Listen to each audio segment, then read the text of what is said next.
আসসালামু আলাইকুম, আপনাদের সবাইকে আমার চ্যানেলে নতুন আরেকটি ভিডিও দেখার জন্য আমন্ত্রণ জানাচ্ছি। আজকের এই ভিডিওতে আমি বাংলাদেশ এবং ভারতের মধ্যকার বর্তমান পরিস্থিতি এবং এই পরিস্থিতি থেকে আমরা কিভাবে পরিত্রাণ পেতে পারি সে বিষয়ে কথা বলবো। তো চলেন আজকের ভিডিওটাকে শুরু করা যাক। ইতিপূর্বে আমি ভারতের ভিসা রিলেটেড অনেকগুলো ভিডিও করেছি, তবে বর্তমান পরিস্থিতির পরিপ্রেক্ষিতে বলতেই হচ্ছে ভারতকে শুধু বয়কট না, বরং বাংলাদেশ থেকে ভারতের অ্যাম্বাসিকেই উঠিয়ে দেওয়া উচিত। তাই এটাই সময় ভারতকে সর্বাত্মক বয়কট করার। ইন্ডিয়া যতই বলুক না কেন বাংলাদেশ ইন্ডিয়ার বন্ধুসুলভ রাষ্ট্র, কিন্তু ইন্ডিয়া কখনোই বাংলাদেশকে বন্ধু ভাবেনি এবং ভবিষ্যতেও ভাবতে পারবে না। আর এর সবথেকে বড় প্রমাণ বাংলাদেশ এবং ভারতের মধ্যকার যে অভিন্ন নদীগুলো আছে, নদীগুলোর বাঁধ কোনো নোটিশ ছাড়াই খুলে দেওয়ার ফলে বাংলাদেশে বর্তমানে যেই অপ্রীতিকর ঘটনা ঘটছে, যেই বন্যাটা সৃষ্টি হয়েছে, এর মূল কারণেই কিন্তু ভারত। আর ভারত কিন্তু এই ঘটনাটা ইচ্ছা করেই ঘটিয়েছে। তাই ভারতকে বর্তমানে অবশ্যই সর্বাত্মকভাবে বয়কট করা প্রয়োজন। কিন্তু ইন্ডিয়াকে মুখে বললেই তো বয়কট করা যাবে না, কারণ ইন্ডিয়ার প্রতি আমাদের বিশাল বড় একটা ডিপেন্ডেন্সি আছে। কারণ ইন্ডিয়া থেকে আমরা প্রচুর পরিমাণে খাদ্যদ্রব্য আমদানি করে থাকি। তবে যদি আমরা এই আমদানি হঠাৎ করে বন্ধ করে দেই, সেক্ষেত্রে কিন্তু আমরা বিকল্প কোনো দেশও পাবো না। আর সাধারণত আমাদের দেশের সব কিছুর দাম যেহেতু প্রত্যেক দিনই বৃদ্ধি পায়, আর এই আমদানি যদি আমরা হঠাৎ করে বন্ধ করে দিই, সেক্ষেত্রে হয়তো সব কিছুর দাম, অর্থাৎ দৈনন্দিন জীবনে আমাদের যেই সব জিনিস প্রয়োজনীয়, সেই প্রয়োজনীয় জিনিসপত্রের দাম আরও অনেক গুণ বেড়ে যেতে পারে।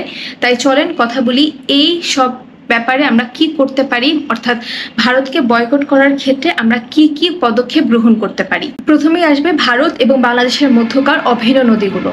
ইন্ডিয়ান সরকার ইচ্ছাকৃতভাবে এই অভিন্ন নদীগুলোর মধ্যে বাঁধ নির্মাণ করে এবং এই বাঁধগুলোর ফলে তারা গ্রীষ্মের সময় আমাদেরকে খরায় মারে এবং বর্ষার সময় বাঁধগুলো খুলে দিয়ে আমাদেরকে বন্যায় মারে। তো এই মুহূর্তে আমাদের দেশের প্রধান উপদেষ্টা অর্থাৎ ডাক্তার মোহাম্মদ ইউনূস, তিনি পুরো পৃথিবী জুড়ে যতটুকু সম্মানের, যতটুকু গ্রহণযোগ্য, আমার মনে হয় না পুরো ইন্ডিয়াতেও নরেন্দ্র মোদী ততটুকু গ্রহণযোগ্য।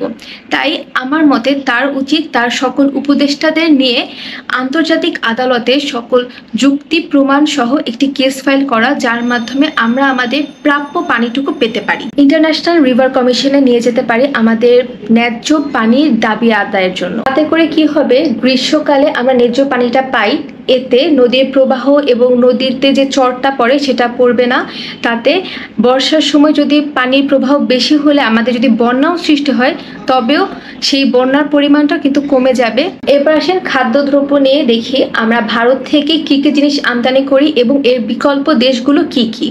প্রথমেই আসতে হবে চাল এবং ডাল জাতীয় দ্রব্য, কারণ প্রতি বছর আমরা ভারত থেকে প্রচুর পরিমাণ ডাল এবং চাল ইম্পোর্ট করে থাকি। তবে চালের জন্য চাইলে কিন্তু আমরা ভিয়েতনাম, মায়ানমার, থাইল্যান্ড, কম্বোডিয়া এসব দেশ থেকে চাল আমদানি করতে পারি। এতে কি হবে, একটা দেশ থেকে আমদানি না করে যদি আমরা 3-4টা দেশ থেকে আলাদা আলাদাভাবে আমদানি করি, এতে নির্দিষ্ট একটি দেশের প্রতি আমাদের ডিপেন্ডেন্সিটা কমে যায়। এছাড়াও পূর্বে আমাদের সরকার অনেকবারই বলেছে বাংলাদেশ চালের দিক থেকে স্বয়ংসম্পূর্ণ, তাই আমাদের উচিত সেই দিকে মনোনিবেশ করা।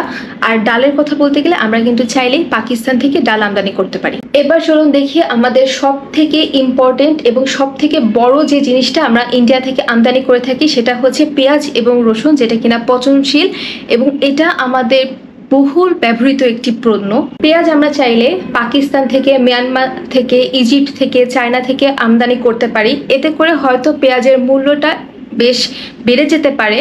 তবে আমরা চাইলেই কিন্তু বাজারের যে সিন্ডিকেট, এই সিন্ডিকেটটাকে ভেঙে বাজারটাকে নিয়ন্ত্রণ করতে পারি। এই সিন্ডিকেট এবং বাজার যদি আমরা ঠিকমতো নিয়ন্ত্রণ করতে পারি, সেক্ষেত্রে খুবই দ্রুত আমরা বর্তমানে যে দামে পেঁয়াজ খাচ্ছি সে দামে পেঁয়াজ পাওয়া সম্ভব এবং এর থেকে কম দামেও পাওয়া সম্ভব। তবে তার জন্য অবশ্যই একের অধিক ইম্পোর্টারকে ইম্পোর্ট করার সুযোগ দিতে হবে। তারপরে আসি চিকিৎসা ক্ষেত্রে, যেটা হচ্ছে সব থেকে ইম্পর্টেন্ট একটি জায়গা। আমরা সবাই জানি প্রতি বছর বাংলাদেশ থেকে 3 থেকে 4 লক্ষ মানুষ ভারতে শুধুমাত্র চিকিৎসার জন্য যায়। তাই বর্তমানে ইন্ডিয়াকে চিকিৎসা ক্ষেত্রে বয়কট করা হয়তো আমাদের জন্য অনেক বড় চ্যালেঞ্জের হয়ে যাবে, তবে তাও সম্ভব।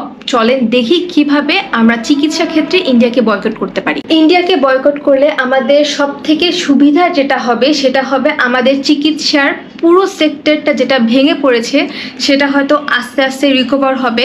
হ্যাঁ, এতে সময় দরকার, তবে আমরা আশা করতে পারি যে হয়তো এর ফলে আমাদের চিকিৎসা ব্যবস্থাটা দিন দিন ডেভেলপ হবে।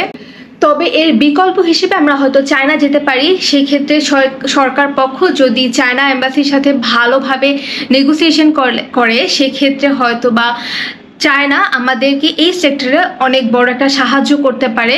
সেক্ষেত্রে যারা ইন্ডিয়াতে গিয়ে চিকিৎসা করতো তারা হয়তো চায়নাতে গিয়ে চিকিৎসা নিতে পারবে। এর মাধ্যমে কিন্তু বাংলাদেশের সাথে চায়নার একটা সুন্দর অর্থনৈতিক সম্পর্ক গঠন হবে।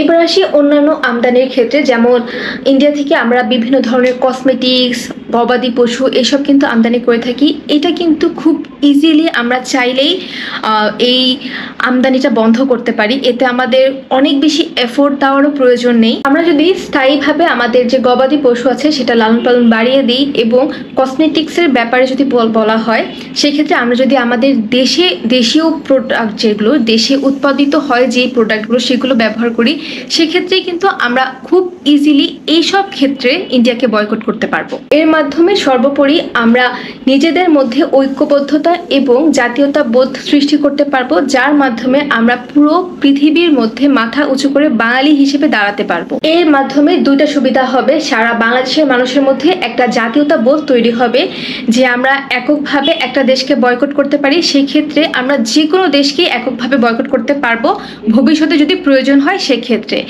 এই জাতীয়তা বোধ তৈরি হবে আমাদের মধ্যে। আর এছাড়াও আমাদের মধ্যে একটা আত্মনির্ভরতা তৈরি হবে, যেটা আমাদের জন্য অনেক বড় একটা ব্যাপার। তাই এখনই সময় ভারতকে বয়কট করা এবং আমাদের নিজের একাত্মবাদকে অগ্রসরে নিয়ে যাওয়া। আজকের ভিডিওটা এই পর্যন্তই। আশা করি বাংলাদেশের সুদিন অতি নিকটে। Thank you so much for watching. আসসালামু আলাইকুম।